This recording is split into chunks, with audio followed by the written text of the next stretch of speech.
Hello and welcome to this presentation of the tests for the database of the Operation and Maintenance Domain Ontology. My name is Federico Posati. I'm a civil engineer from Argentina and I'm doing a master's at the University of Twente. Today I want to assess the usefulness of a data model for utilities implemented as a spatial database. So this Operation and Maintenance Domain Ontology is a data model that allows asset managers and owners to represent their networks and their data related to operation and maintenance. And as a data model doesn't allow to store information, I have created this prototype database where you can actually store the data. And I want to show you some tests I carried out with this prototype database with a dataset that belongs to the University of Twente campus, which you can see in this first image. So before we can get to the tests, I want to do a short recap on the project and the context where it originated.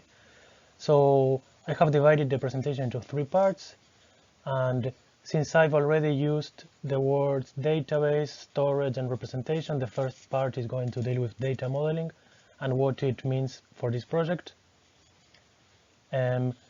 I want to show you the difference between the existing system at the university and the proposed system with the new database. And finally, the main event and the reason for this presentation is showing you the tests that I carried out. So I simulated a street reconstruction at campus. So the first section will be data modeling for database design. And I'm going to place the pointer here outside because the usual point of departure in data modeling is a stakeholder with business needs. So in this case, organizations like the Department of Campus and Facility Management of the University of Twente lack a common international standard for operation and maintenance of utility networks. And this is what defines a problem space of concepts, domain expertise, objects like pipes and cables. And data modeling essentially is the process of achieving an increasingly concrete and simplified description of this problem space. And the process starts when a group of domain experts and a data modeler, for example, conceptualize this section of the real world and abstract it into what is called an informal conceptual model, which is a high-level description of this world, defining concepts, associations between these concepts and objects, and a specific terminology. And a following step is concretizing and formalizing this conceptual model by choosing a computer-readable language like the Unified Markup Language, for example, and thus deriving a class diagram. This is one possible approach, and this here, which I'm showing with the pointer, is the work carried out in the University of Twente by Ramon Terhurne as his PDN project, and it's the starting point for my work. So at this moment, the formal conceptual model derived by Ramon can be encoded and mapped into the logical model of a database, which is what I did, or any other format of choice, really. There are many other formats. And the result of this mapping is obtaining a series of computer scripts that allow you to set up this database in any computer. So this is a concrete example of a real-world section. This is a maintenance activity, what it looks like in reality. And now this is what it looks like in a class diagram. So the formal conceptual model developed by Ramon Terhurne. And you have a maintenance activity with certain relevant attributes for the modelers, such as a timeline. Is it a past, a planned maintenance? A maintenance type, is it preventive, is it corrective? And an activity type, what is it, an inspection, is it a rehabilitation, and etc. And also you can store as a class the related party that carried out this activity and the association between the maintenance activity and all of the related parties that relate to a utility network. And finally, this is what it looks like in the logical model. This is far more concrete. It's already limiting the data types that you can input, and this is what the logical model of a database looks like. So this is the final slide about data modeling. There are several data models for representing utilities, such as Inspire, the mandatory IMKL 1.2 in the Netherlands, and other models, some of which are open, some of which are proprietary. And the problem here is that none of this is meant for operation and maintenance of utility networks. And this is what gave origin to this research, essentially. There are many formats in which these representation models the information can be stored. For example, the typical shape files, the DXF that can be read by AutoCAD, files that can be opened by Google Earth. And of relevance here is PostGIS, which is the current technology used by the campus. It is also a spatial database that fits very nicely with the conceptual model developed by Ramon, and it's also one of the possible encodings of a data model that I have not mentioned yet, which is CityGML by the Open Geospatial Consortium.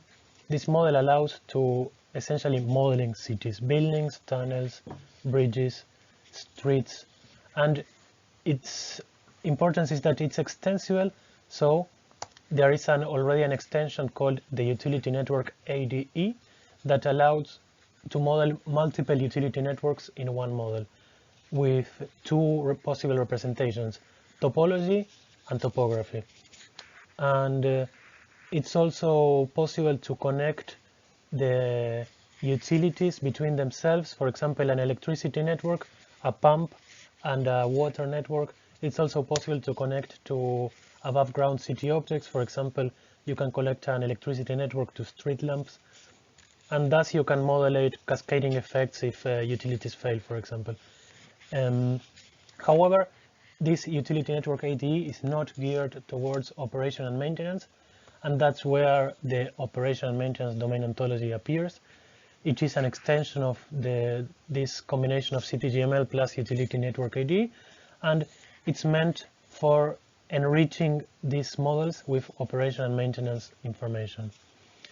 CityGML currently, as far as I know, has 3 encodings: GML, 3D city database, which is encoded into an Oracle spatial database, and a PostGIS spatial database, and CityJSON. And to finalize, this is what Ramon Terhurne has done, the operation and maintenance domain ontology formal conceptual model. And this is what I have done so far, which is expanding the database of CityGML to allow representing this data model, to allow storing this data model. I want to go through the existing and proposed systems at campus now. So this is the existing system. There are 2 independent databases at campus. Both are PostGIS databases. One is meant for utilities, and the other is meant for all topographic features at the campus. So, as I said, both use PostGIS as a platform, and they are both accessed, and the data analysis are carried out using QGIS. And even though I was quite impressed with the database of utilities, because I was expecting to receive AutoCAD files for this research, there is room for improvement, and this is what we are talking about now. The issues with the utilities dataset are that, of course, the origins of this research, there is no operations and maintenance related attributes. There is no topology, so there is no explicit information of how components connect to each other.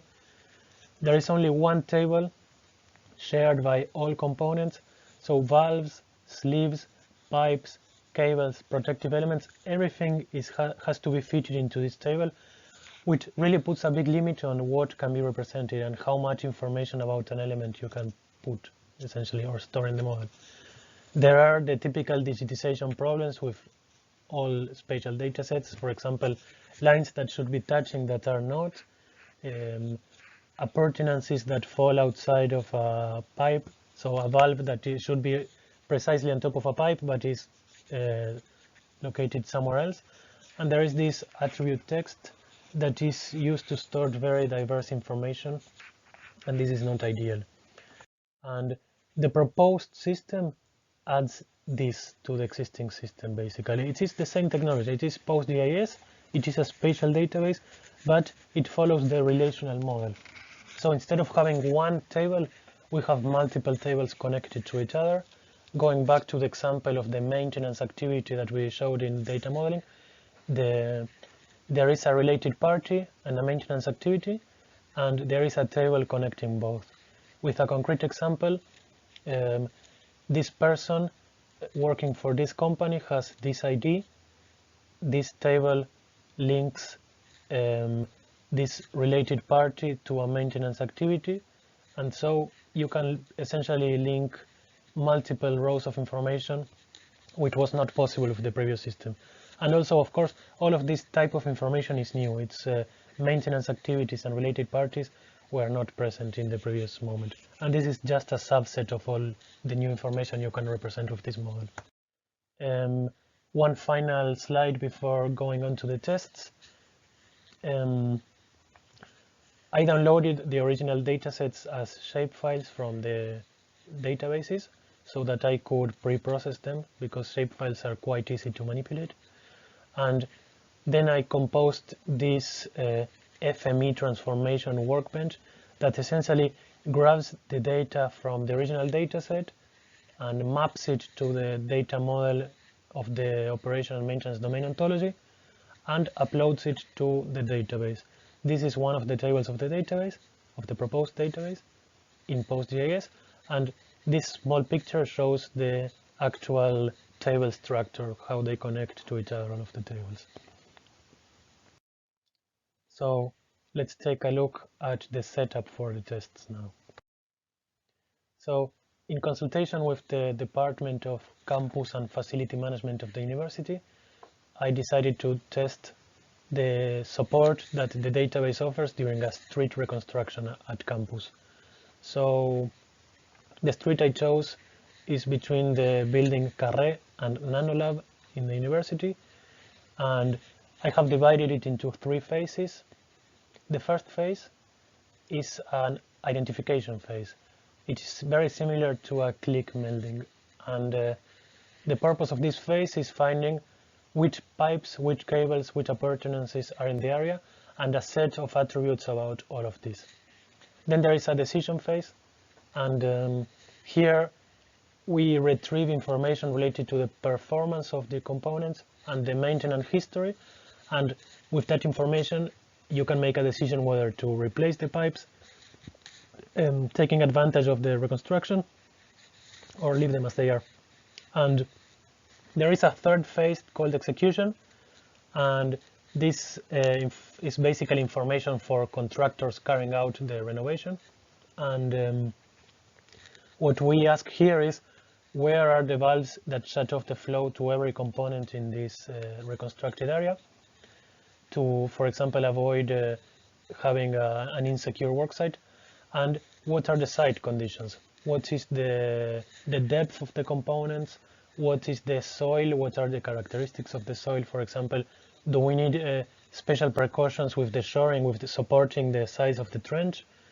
And where is the groundwater level to estimate the costs of dewatering the trench, for example? And now I'm going to do a live demonstration using QGIS, which, as I said, is the current system, the front end used to access the database by the campus.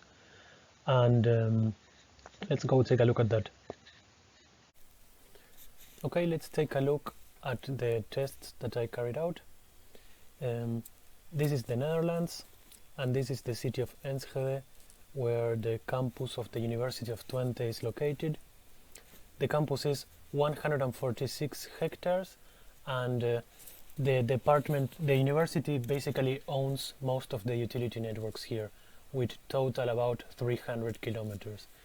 These are the 8 utility networks located in campus: data, gas, electricity in low and middle tension, sewers in gravity mode or in under pressure, district heating, and water. And I didn't work with all 8 utility networks for time concerns. I had to map to my database the networks and do some pre-processing. So instead I worked with the gas low pressure network and the district heating supply and return networks. So this is what I worked with. And I'm going to turn off now this existing offline information that I downloaded from campus, and I will start showing you the tests. So the first step in these tests would be for campus to identify the street they want to reconstruct. So here I have a connection to my database, and I'm simply going to query the street 1605 together with 1495, which I have defined as the reconstructed space, and I'm going to load it in the map.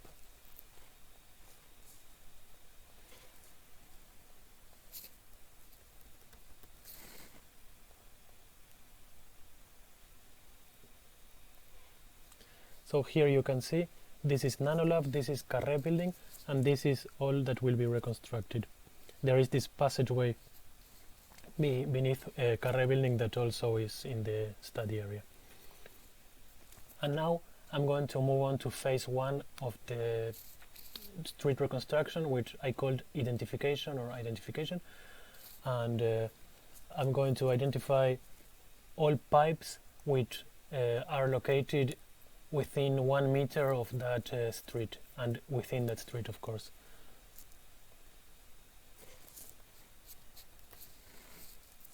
I'm going to load this layer in the map, and I'm going to do the same with appurtenances.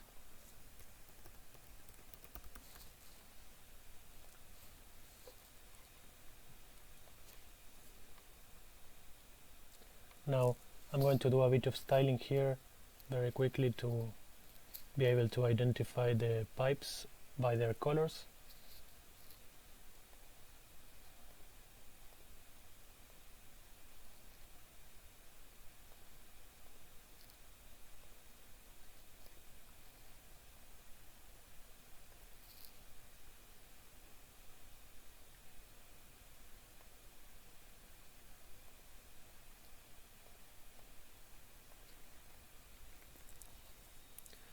So I took a bit of a liberty with the color of the district heating network. I gave it red for supply and blue for return. Normally it's a palish green, the color. So I want to show you what kind of attributes we can obtain from this from the model. So these are the attributes that allow you to identify pipes uniquely. This is the ID, this is the class, it's a thermal pipe, it belongs to the district heating supply network, the commodity it transports is district heating water, it's functional, it is meant for distributing and it's used for distributing water, the location quality is estimated, the accuracy of this line on the map is up to 50 centimeters, and its diameter is 315 millimeters. It's circular and it's made of PVC. It is black, that's probably the insulating material, and it was installed on 2014. So this is why I said this looks like a click melding, which is the system in the Netherlands for call before you dig. And if I do the same here, I noticed that there are 2 pipes now in this place. Let's take a look why. Pipe 4477 was decommissioned. It's no longer physically present at campus because it was decommissioned it was removed in the year 2010. And this pipe 4800 took its place. It was a replacement for pipe 4477 installed the following day. And this is all of these databases can do this. You can keep old pipes as more data for a smart system that can read all kinds of data and draw conclusions from it. So you don't need to delete anything from the database. You can just when you query, you specify only show me functional pipes. This I could have simply ignored in this query. And you can show very similar kind of information for appurtenances, but more geared towards the appurtenance. For example, there is this new attribute that wasn't present before, which is called isAccessible, and here we can see if a valve can be reached from the surface or not. And this concludes phase 1, where we identify pipes, and let's take a look now at phase 2. So I'm going back to the database manager, and I want to take a look at the pipe maintenance records. And now, instead of loading this information as a layer in the map, which I could do by the way, I will show it as a table because maintenance records are more suited for this kind of display. So this is each of these rows is a different maintenance activity. These 2 maintenance activities were carried out for the same pipe 4477, which is a gas low pressure pipe. I can see that it was inspected in the 15th of June of 2010, and a leak was detected. A gas leak was detected during a routine soil monitoring. It was an inspection, a preventive inspection in the past. And also in the past, in the 20th of June of that same year, it was decided to replace the pipe because of this leak. So this is the kind of extra information related to operation maintenance that you can begin storing using this database and the underlying model. You can also store the related party that carried out this the inspection and the replacement of the pipe, so this information is not lost. We can see that Pipe Surveying and Leak Detection Limited carried out the inspection and Pipe Repair Company carried out the replacement. And here, this is the pipe that replaced pipe 4477. It was tested in the day after installation, and the result was no leaks, so it was approved for use, and that's essentially how this works. And yeah, this is the kind of maintenance record information you can show, a subset of it at least. And now let's take a look at performance.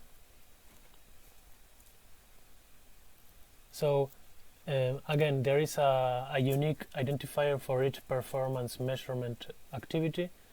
So going back to pipe 4477, which was decommissioned, we can see that this performance measurement was taken on the 15th of June of 2010. It is that inspection that I showed you before, and it was 15 years of age at the time of that inspection because it was installed in 1995, and its requirement of engineering performance was a 3, and it scored a 2 because of the leak. There was a leak detected, and this means that the performance is not sufficient, and rehabilitation was necessary, which is why the pipe 4800 was installed. This is the kind of performance information which lets you make a decision. So now we saw that there was a faulty pipe in this area, but it was fixed. And now in its place there is a pipe that is only 10 years old, which is not old really for a gas pipe. So maybe with this information the Department of Campus and Facility Management, when they reconstruct the street, decide to keep all pipes without changing anything. And now let's take a look at the final phase, phase 3 execution, where we retrieve information that is useful for contractors. The first type of information is a characterization of the site. I'm going to load this in the map.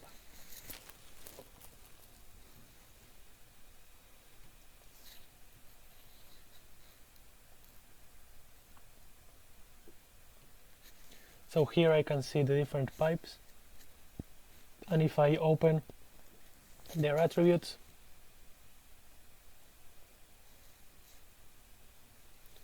I can see for example, the depth. This pipe was surveyed when it was installed. It was installed at a depth of minus 0.89 meters from the ground, and the accuracy is 30 centimeters. So it could be anywhere between 1 meter 20 and 60 centimeters actually.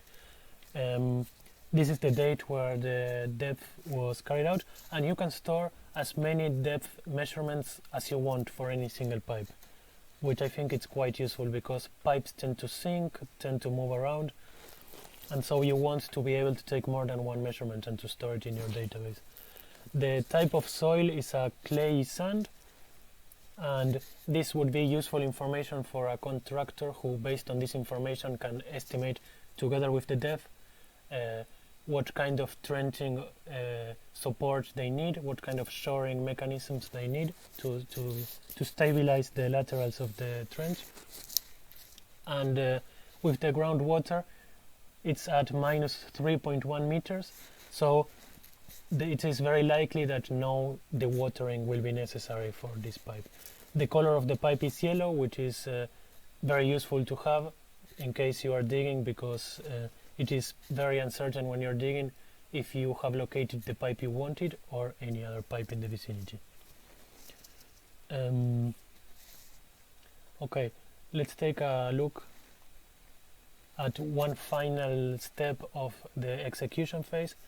Now, the power of this model is that it has a very powerful topological module. So it allows you to represent very precisely the topology of your network.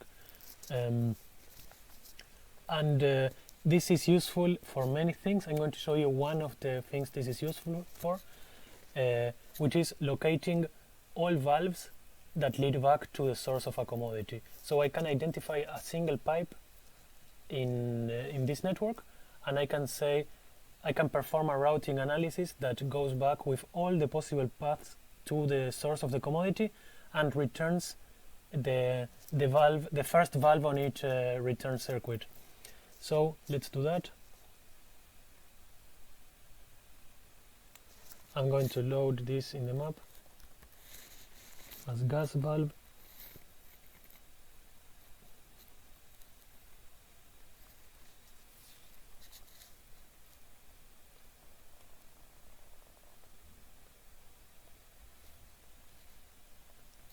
The same with district heating supply.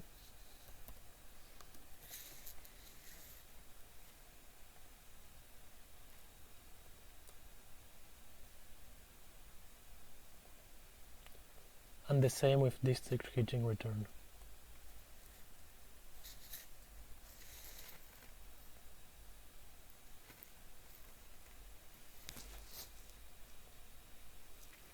So here you can see the gas valve and the district heating valves.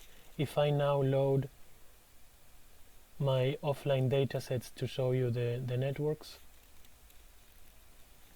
here you can see how it connects to the existing network and how this is the valve that shuts off the flow to the commodity, which is a connection point somewhere here. and the same with these two valves that we have identified here. So this is all for the testing of the database. This is just a subset of the new information that you can obtain with this model, and it was all geared towards a street reconstruction. So we are back from the live demonstration. This is a summary of the tests and the results from phase 1, that was like the click melding, where you can identify components and attributes. Phase 2, where you can get performance and maintenance history and make informed decisions on whether to keep or replace pipes.